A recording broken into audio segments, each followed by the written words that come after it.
Welcome to Live Shadow's channel. Before anything you subscribe to.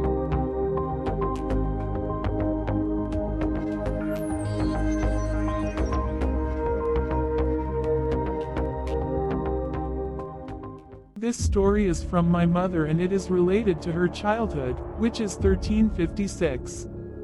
This story happened in one of the villages in the south of Foss province called Fisher.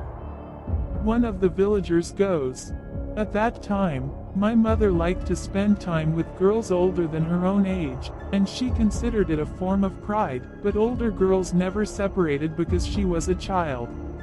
In short, the wedding ends, and my mother and her brother's sister I am going with my grandmother. They were about to go home and everyone was following my grandmother sleepily going home, when my mother saw your older daughters on the way, but this time they told her with an open and kind face that Sarah, would you like to come to the wedding with us and be among us? My mother, who was happy to see the girls.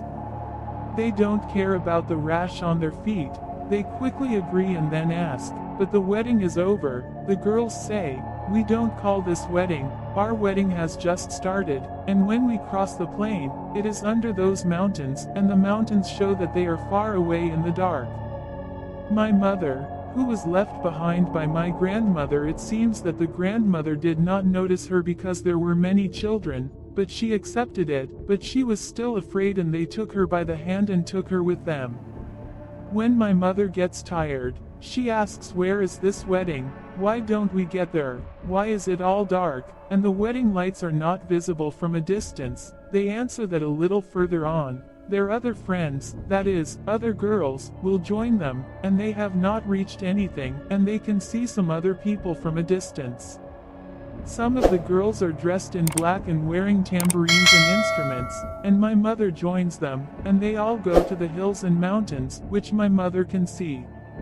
A middle-aged man who has a thorn on his back is coming down the hill.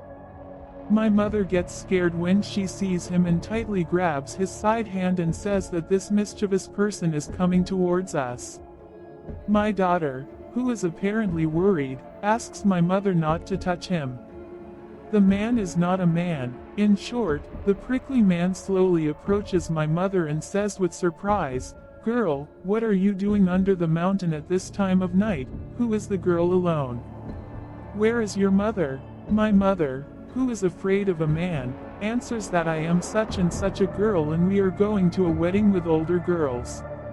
I am not alone, and all the girls are around me, and she shows them with her hand. My mother used to say that her legs fell and she was running on foot, and no matter how much she screamed and shouted that the man was a prick and her legs hurt and let her go with the girls, she didn't listen until they reached the village and the man told my mother that this is from Adam. They take your absence and presence with them and it was not known what would happen to you. In short, my mother takes their blood and hands it over to my grandmother, who was worried about the wedding and looked for her everywhere, and explained the matter to my grandmother, and my grandmother also appreciates it. Thank you, dear viewer. Don't forget to subscribe.